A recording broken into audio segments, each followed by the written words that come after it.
Hi, everyone. Judge Andrew Napolitano here for Judging Freedom. Today is Wednesday, August 6th, 2025. Scott Ritter joins us now. Scott, always a pleasure, my dear friend. Thank you very much for accommodating my schedule. I know your own schedule is busy, and I deeply appreciate it. You know that. I do want to talk to you about whether the President of the United States knows what he's doing in general in foreign policy. Our mutual friend, Colonel Karen Kwiatkowski, has referred to him as unhinged. But before we get there, are you aware of any public pushback against the statement made by General Christopher Donahue when he threatened a ground invasion of Kaliningrad? I'm not aware of any pushback by the Trump administration. And the reason why I believe there isn't is I think Christopher Donahue was executing orders given to him to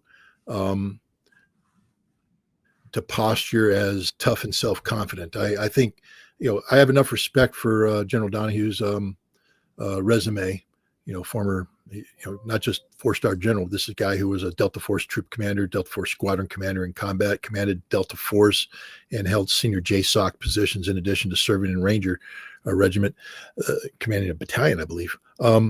His resume is good. You don't get to do any of those jobs unless you're top-notch officer. So I believe that he's a top-notch officer. I believe he's a military professional.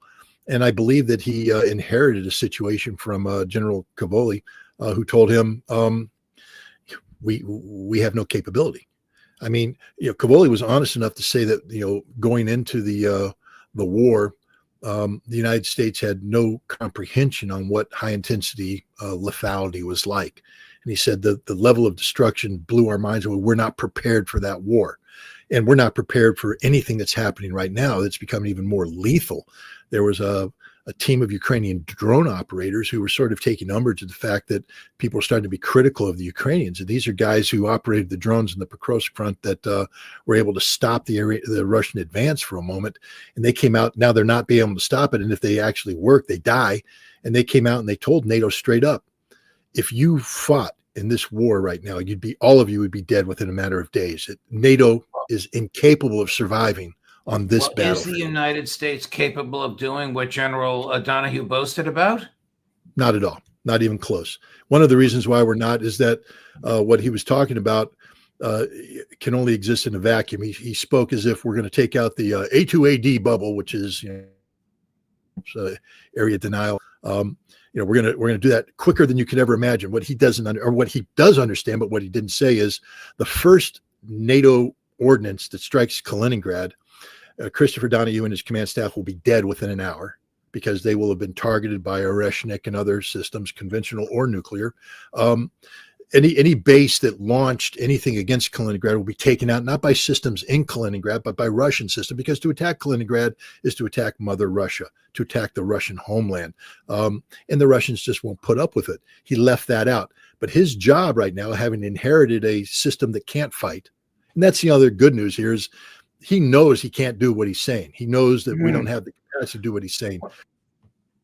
Surrounded by NATO. That's funny because most of the Kaliningrad is surrounded by the Baltics. That ain't NATO. That's like they claiming to be surrounded by NFL teams when you got, Pee Wee football up north. And the best thing you got in the south is Poland, which is, basic Division IV high school football. There's no NFL team going up against the Russians right now who are NFL Super Bowl champions.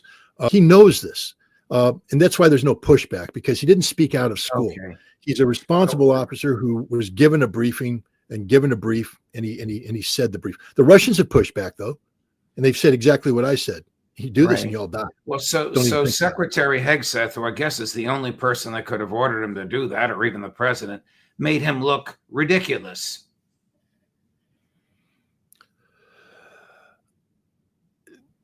Yeah, I mean, I don't know how this White House functions. One would think that Hegseth would have been, but as the commander of NATO forces, you also have a State Department entity. The chairman of the Joint Chiefs of Staff have a play. It's not just a Pentagon controlled thing.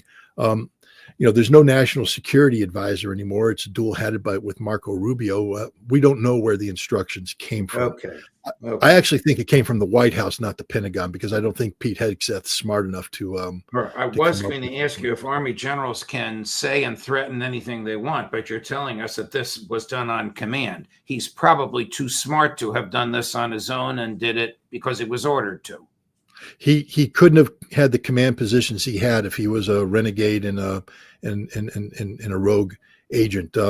He can't speak in public like this unless his comments have been staffed but through the White House, through the JCS. So every word that he said there was staffed through some sort of system, and he was told to say that everything he said was approved, and it was done for a reason. Okay. Do you believe Moscow is confident that it will achieve its military objectives in Ukraine in 2025?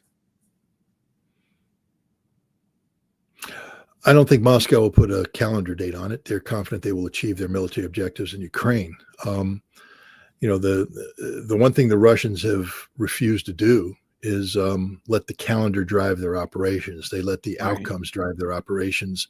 That's why, Chasiv Yar took so long to fall, is because the Russians, didn't say we need it to fall by Victory Day. Therefore, keep sending the troops in. They basically said, "Oh, Chasiv Yar, they've stiffened up here. Let's go to the flanks. Let's attack the logistics. Let's find the soft spots. Let's exploit those." And eventually, they got the Ukrainians in a position where they had to withdraw, and the city fell. That's happening to Pokrovsk right now.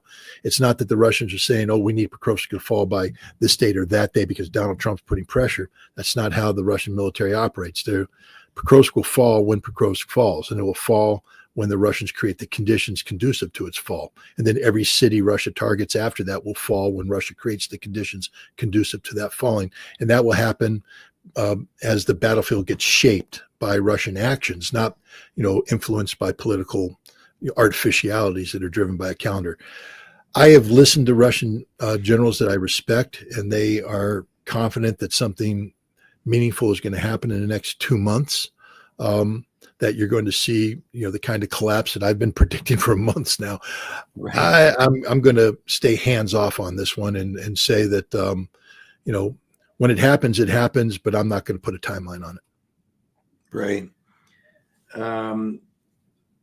Ari, have you followed these reports about 2 British colonels and an MI6 agent seized by the Russian military in Ukraine? And if you have, is it false, or is it worth considering?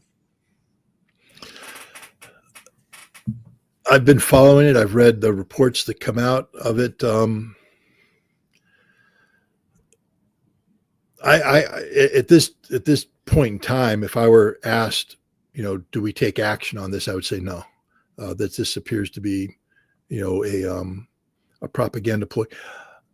The only thing I would say is that, for instance, a while ago, there was a report that an American general was killed in Mariupol, and they are captured, and a lot of people were running with it. They even put out a photograph they said looked like the general. But all I did is I went and Googled the general's schedule, and he was in Italy, attending a conference, and there he was. And I went, well, he ain't dead. He ain't captured. These are named individuals. And, the fact that people haven't located them, they're not covert operatives. The MI6 guy, of course, is, covert operative, but these are named individuals.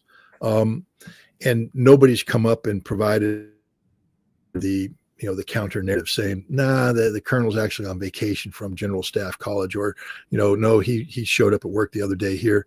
And so that raises some eyebrows. Okay. I don't want to be totally dismissive of it. I appreciate your intellectual honesty. As always, I thought maybe you had some sources on it, because I have sources saying it's true, and yet there are sources saying it's exaggerated and it's not true. It was AI crafted.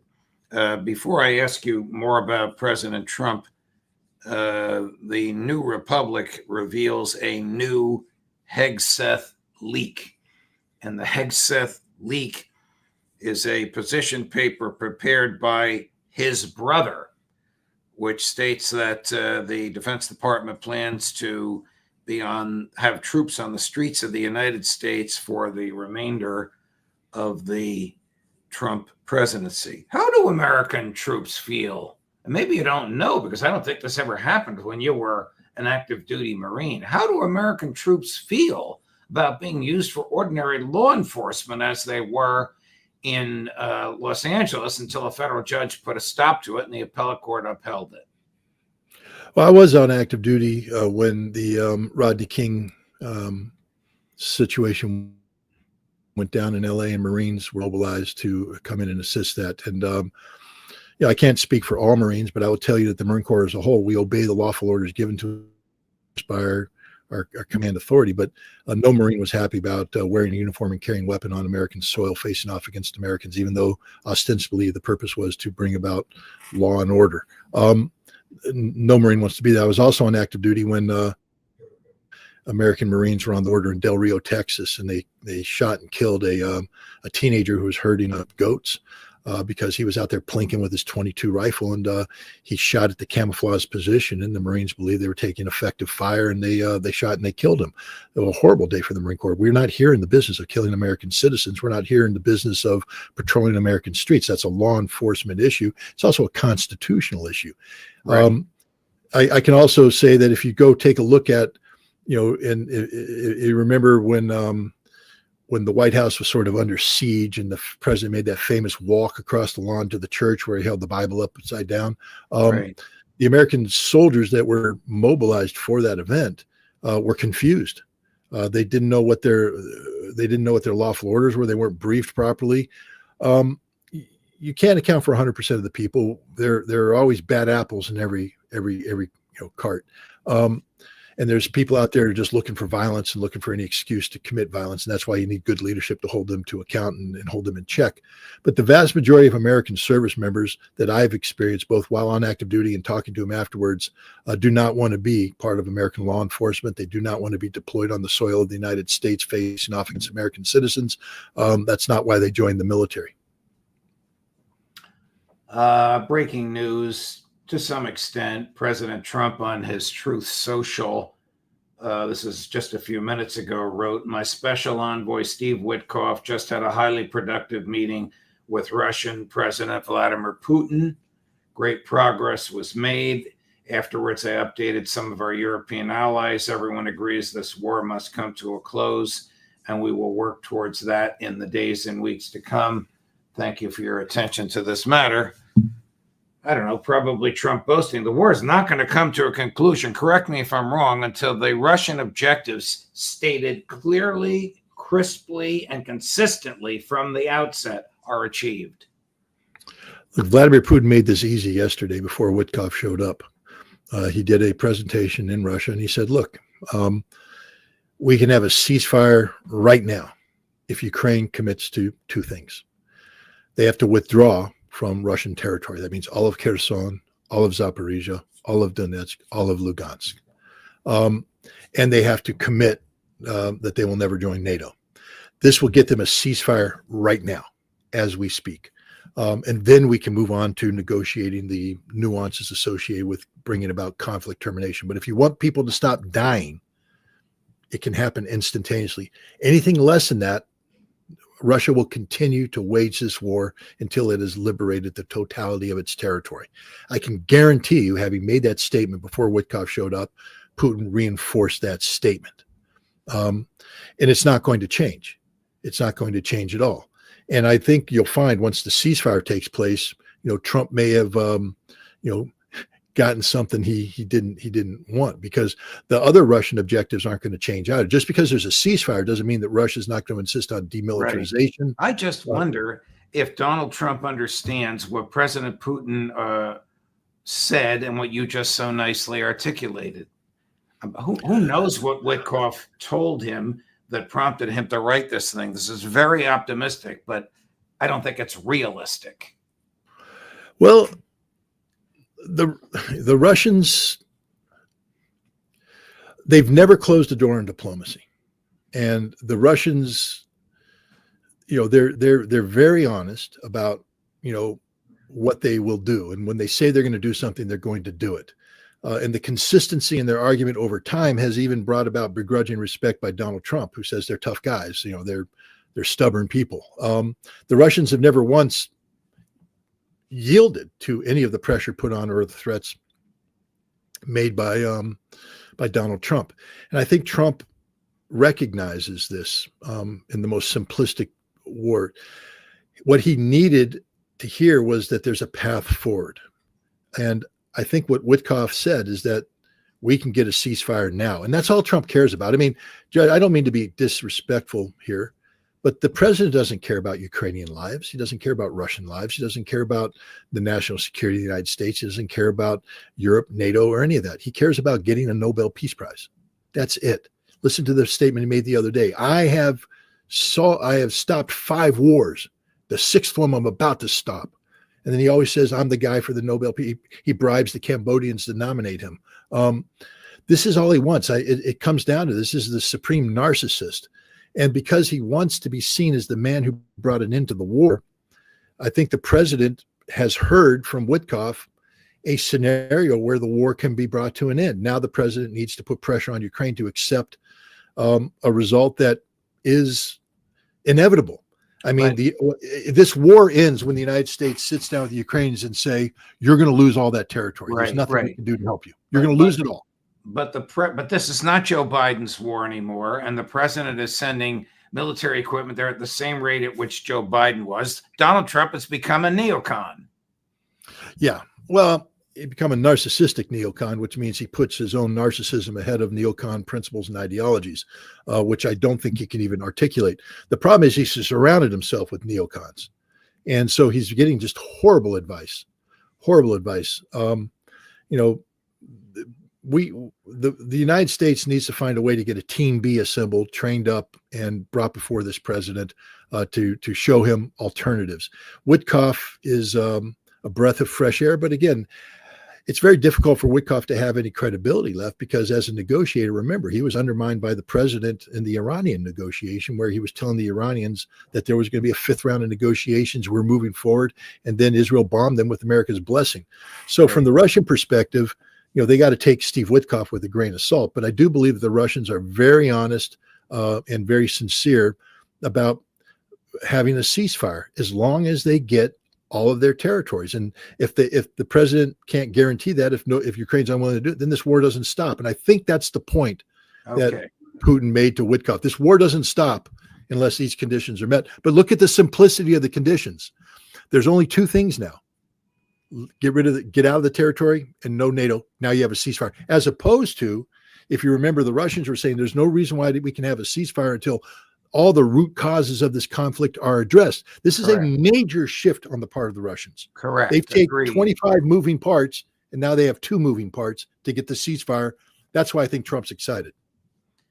So I want to play for you a clip from the great Alexander Dugin, Professor Dugin, who wrote a book. He gave me a copy and he autographed it. Unfortunately, I didn't realize that the copy he gave me is in Russian, so I can't read it. However, it is quite laudatory of what he expected of Donald Trump at the outset of the Trump administration. I spent a lot of time with him. You know him, you met him, and I spent a lot of time when I was with him in Moscow. He's a brilliant philosopher. He's known as Putin's brain. He has changed his mind on Donald Trump and now says Trump has become a neocon. Chris, cut number 12. Trump has abandoned his MAGA strategy for the time being. I don't know if there are still any elements of that strategy left in him or not. It seems like there aren't any at all. He's simply taken the position of classic neoconservatives and gone back to what Biden was doing. That is, unconditional support for the Nazi junta, the drive to inflict a strategic defeat on Russia and apply pressure by all means, including the threat of a direct nuclear conflict with Moscow. It's like Scott Ritter, including the threat of a direct nuclear conflict with Moscow. What do you think? Well, first of all, I think that came back to bite the president in the butt. This president we've had this conversation before about the irresponsibility of directing the movement of Ohio class submarines through social media posting. Right. Look how quickly the president backed away from this, because I think he was read the Riot Act by people who are supposed to read him the Riot Act, not Hegseth, because Hegseth is just a bootlicker, but the Joint Chiefs of Staff, not raising Kane because he's a bootlicker, but the rest of the generals who got bypassed by Kane came to Kane and said, no, this isn't how it works. They had a strategic command. This isn't how it works. This can't happen. And the president backed away. And then the other thing that happened is the Russians now have done a repeat of the deployment of the SS-20 missile in the 1970s. When the Russians first fielded the SS-20 road mobile intermediate nuclear range missile, intermediate range nuclear missile back in the late 1970s, they totally fundamentally altered the balance of power in Europe and created a crisis that resulted in the United States being compelled to deploy its own INF systems. But even then, the Russians had the event. The Oreshnik is a game changer in every way, shape, and form. It's now in serial production, and the Russians are now deploying it. They said we're no longer held by the moratorium that been this deployment. The Russians have overnight changed the entire strategic calculus in Europe, and even the president, who is simplistic. This is not a hard thing for him to understand. And I do believe that he is being briefed on the consequences of this. Remember, he's the one who pulled out of the INF treaty to begin with. He created this problem. But this is also a new calculation. So I think what's happening is the president is hopefully waking up to the fact that he's just getting bad advice from people. And maybe he'll start asking questions, and those questions will lead to him seeking solutions from other people. Maybe Witkoff's star will rise. Witkoff is ably assisted here. He has Kirill Dmitriev, who is a brilliant banker, investor with experience here in the United States and some of the big banks. He knows the American economy inside and out, and he's very optimistic about the potential of good relations between Russia and the United States that are economically viable, music to the president's ears. So you notice that Mr. Dugan said, for the moment, has correct. Lost his. Correct. I believe that this president can be brought back to the principles, and this is, again, until we know the details, but I do believe that Vladimir Putin has delivered in typical fashion diplomatic genius, because he's advised from some of the sharpest minds out there, Lavrov, who you've met, and others.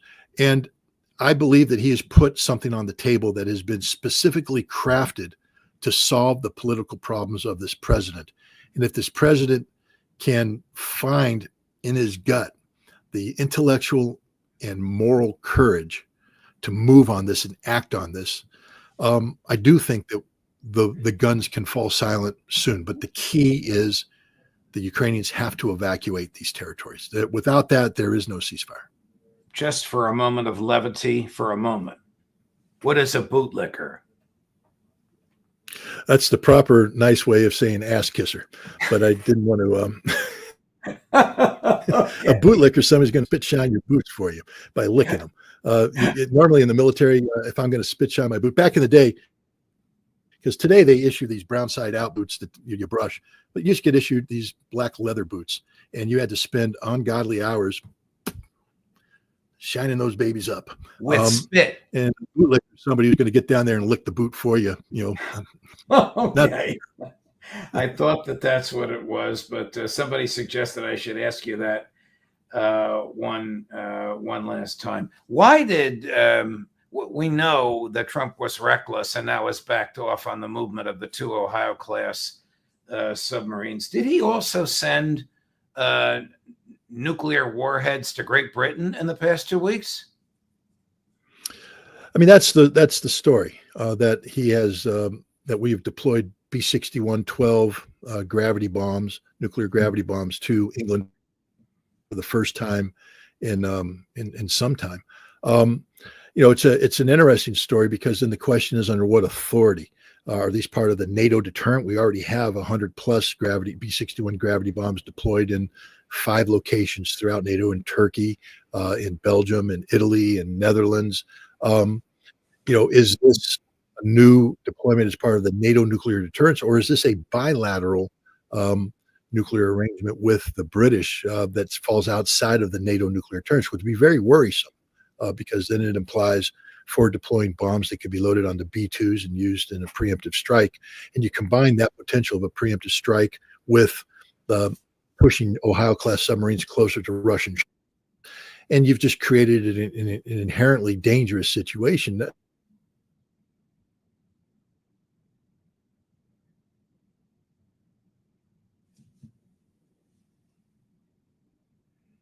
All right, it looks like There's a spinning wheel. I think I'm back now. I want to remind people that what was I going to remind them of before the internet went dead? I don't know, so I can't remind them. I'm sorry. Okay. One last subject matter before we go, and I know you've been on a roll here. Netanyahu's threats to occupy Gaza. Is he now desperate? That's 100% act of desperation. First of all, as he issued that statement, did you see, Judge, 600 former Israeli intelligence, military intelligence, Mossad, Shin Bet? We're talking about the cream of the crop. It's not 6, it's not 50, it's not 51. It's 600 came out and said that the Gaza policy is a disaster. And that is the consensus. That means that there is an absolute consensus amongst the professionals of Israel that this ain't going to happen. So Netanyahu saying this is not going to translate in the Israelis doing this. It's an act of political posturing by a man who is increasingly finding himself boxed in by reality, both in terms of his own domestic legal problems, which Donald Trump's social media postings can't undo, and the fact that Hamas is just kicking the crap out of the Israelis on a daily basis. The Israelis are taking casualties and are not achieving discernible outcomes. And Israel's reputation around the world is collapsing. The starvation of children, the ongoing slaughter of Palestinians seeking the food as they're being starved. This is the world is turning on it. Or you got Europe right now just lining up to recognize a Palestinian state, unheard of. And so Netanyahu, the only thing he knows is the counterattack, and he's threatening something that he won't be able to implement. Scott, thank you very much, my dear friend. From bootlicker to sophisticated diplomatic analysis, you're at the top of your game. And I know you're having a busy day, and I appreciate you taking this time for us. We'll look forward to seeing you again next week. All the best, my friend. Thank you. Of course. And coming up later today on all of this at 2 o'clock, Max Blumenthal, who does have a lot of insight for us on the desperation of Prime Minister Netanyahu. And at 3 o'clock, Phil Giraldi, who has insight for us on the desperation of Donald Trump. Judge Napolitano for Judging Freedom.